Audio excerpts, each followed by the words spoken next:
Destination, amenities, price, they're all considerations you ask when you're booking a cruise, of course. But our consumer reporter, Sorbani Banerjee, has a different question you should be asking, especially if you're cruising with children. Is there a lifeguard? He loved everybody. He was a little boy who loved to make people laugh. He was a jokester. Now that big heart and those big ears are the trademark for a charity in 6-year-old Qwentyn Hunter's memory. He drowned in a Carnival cruise ship pool that had no lifeguards.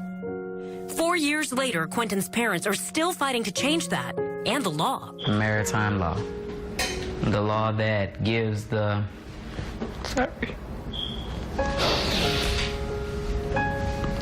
gives the cruise lines permission basically to write our children off and say, oh, sorry, we put a sign, so they're protected.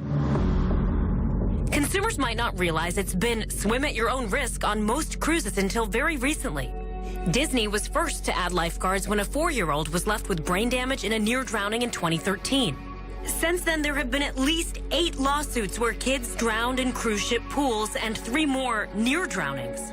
Royal Caribbean and Norwegian just decided to add guards this past spring. But Carnival Cruise Line is still pulling out of port right here in Tampa with no lifeguards on duty and no plans to change that anytime soon. The signage on Carnival cruise ships is the same signage that there have been for years on all the cruise ships. And it's this tiny, tiny fine print that unless you were actively searching it out, you would never know that there wasn't any lifeguards on those ships.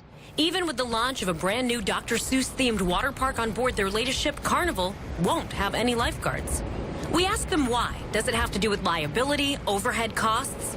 Carnival Cruise Lines gave a written statement saying they've invested a lot of money to ensure personnel trained in water safety are positioned by their pools and water slides, saying, quote, how we address water safety is based upon our belief in the importance of parental supervision and responsibility and not on any other factors. It never dawned on me. The Hunters feel that responsibility every day. It was definitely something I would never ever forget, so.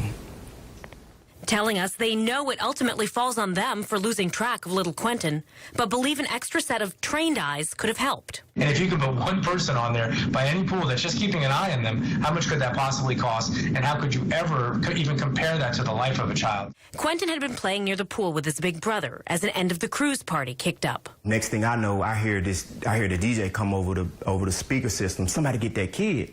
A passenger dove in and pulled Qwentyn out, but attempts to resuscitate him failed. My eyes were stuck, but I could not move. The Cruise Lines International Association says the number of drownings on cruises are a tiny fraction of those at similar venues on land. That, on average, there are 2 drownings out of 24 million passengers carried by cruise lines. But there's a big difference in your recourse if a loved one dies at sea. A 100-year-old federal law called the Death on the High Seas Act keeps cruise ships from being liable for the big money lawsuits that can be filed against a resort or a hotel.